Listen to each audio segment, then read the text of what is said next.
पहिला शमूएल अध्याय 23। दाविदास बातमी लागली की फलिस्टी लोक कईला नगराशी लढत आहेत आणि धान्याची खळी लुटीत आहेत।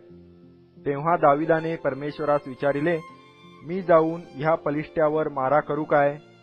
परमेश्वर त्यास म्हणाला, जा, फलिष्ट्यावर मारा करून कईलाचा बचाव कर।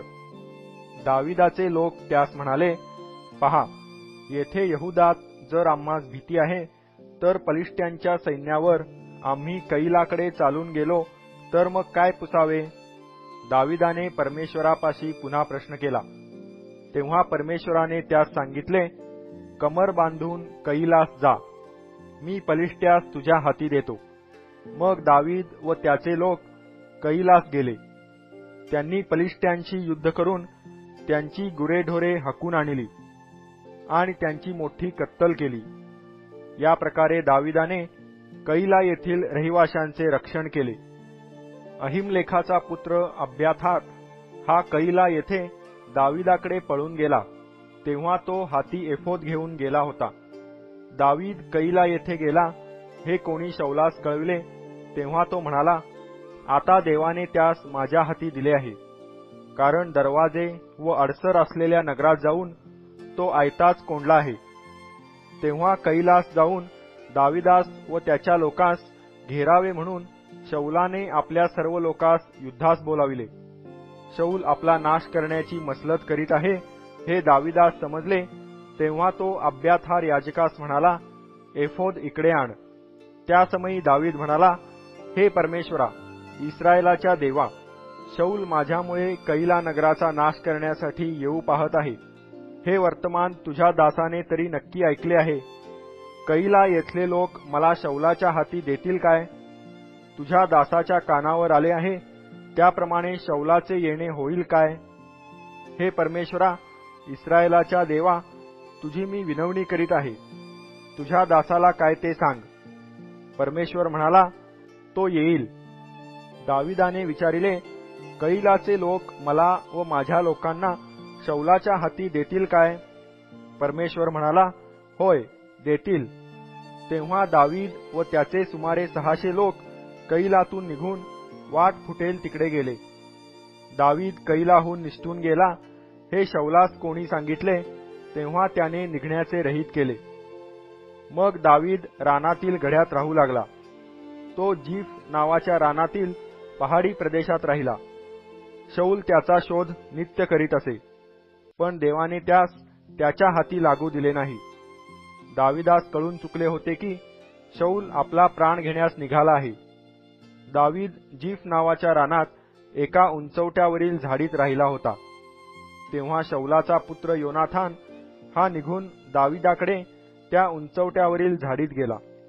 देवाच्या ठायी त्याचा भरोसा दृढ करून त्याच्या हाताला त्याने बळकटी दिली। त्याने त्यास म्हटले, भिऊ नको, माझा बाप शौल याच्या हाती तू लागावयाचा नाहीस। तू इस्रायेलाचा राजा होणार व मी तुझा दुय्यम होणार। माझा बाप शौल यालाही हे ठाऊक आहे। त्या दोघांनी परमेश्वरापुढे करार केला। मग दावीद त्या उंचवट्यावरील झाडीत राहिला व योनाथान आपल्या घरी गेला। नंतर जिफी लोक गिबा येथे शौलाकडे येऊन म्हणाले, रानाच्या दक्षिणेस हकीलाच्या डोंगरात उंचवट्यावरील झाडीतल्या गढ्यात आमच्याकडे दावीद लपून राहिला आहे ना? तर आता महाराज, आपली तेथे येण्याची उत्कट इच्छा आहे, ती प्रमाणे या। राजाच्या हाती त्याला देणे हे आमचे काम। शौल म्हणाला, परमेश्वर तुमचे कल्याण करो, कारण तुम्ही मजवर दया केली आहे। तुम्ही जाऊन आणखी खात्री करून घ्या, त्याची बसण्या उठण्याची जागा कोठे आहे, तेथे तो कोणाच्या दृष्टीस पडला, याची सगळी माहिती काढा, कारण तो मोठा धूर्त आहे।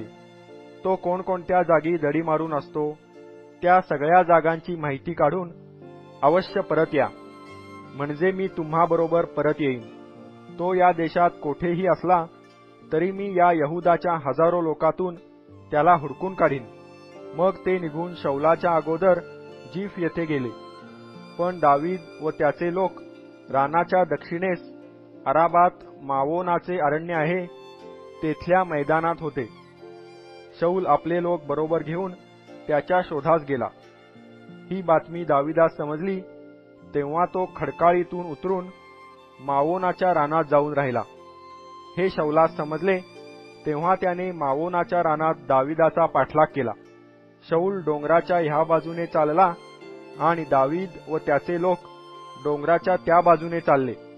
शाऊलाच्या भीतीने दावीद निसटून जाण्याची त्वरा करीत होता, कारण शाऊल व त्याचे लोक दाविदास व त्याच्या लोकास पकडण्यासाठी त्यास घेरू पाहत होते.